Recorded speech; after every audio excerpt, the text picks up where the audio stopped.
Long storm, I think this limb has cracked somewhere up in there that you are not going to be able to see.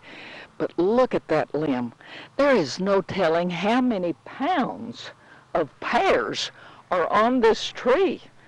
Oh, I'm going to have to make jam. I tell you what, there is no telling how much jam I will have to make this year.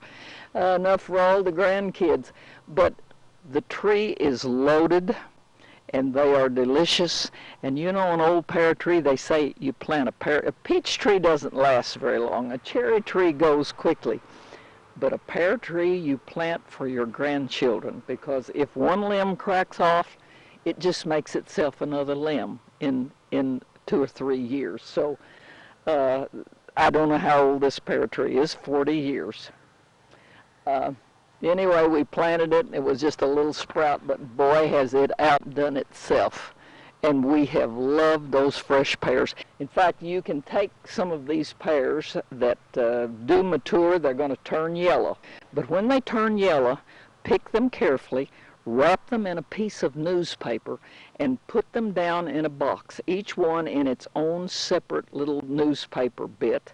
And do you know they will stay good through December as long as you can keep them from freezing, and pull those pears out and eat them well on into December.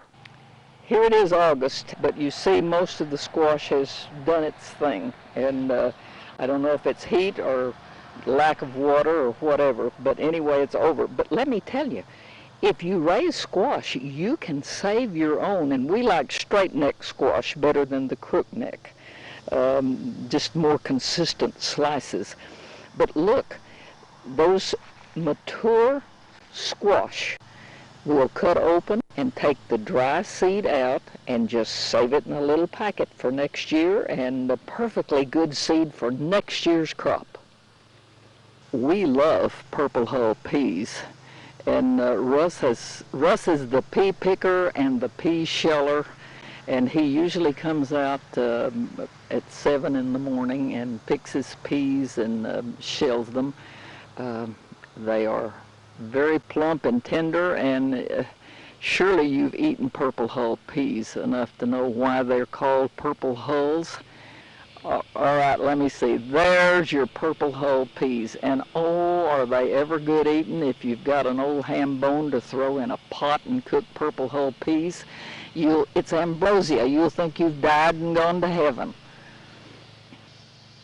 And that was his mother's favorite bean basket to pick beans in, and I'm sure she put everything in there. But that old basket has hung together all these years, since the 20s, I think.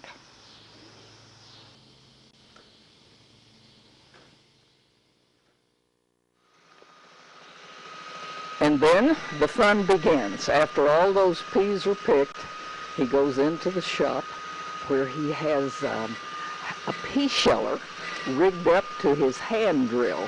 And let me show you how he can really go at this.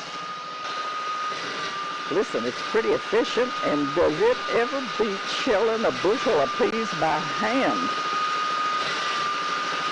It's amazing. And I think he kind of enjoys doing it with this.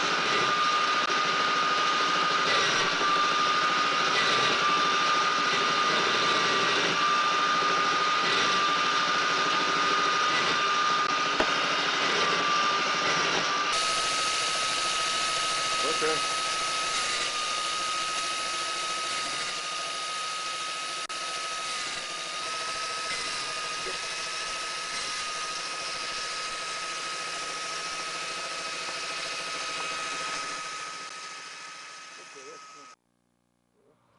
All right, now, a lot of you raise cabbage all the time, and I don't know that much about cabbage. We have here a beautiful head that needs to be picked. And after this head, after we cut this out, like we did this one, can you see what's growing in here? You see that? Can you see that little head of cabbage in there? Can you see this? Now, I don't know if that's what you call a Brussels sprout, or if Brussels sprouts is a plant all of its own self, or maybe it's where cabbage didn't grow. But I think there's going to be 4 or 5 heads of cabbage in there.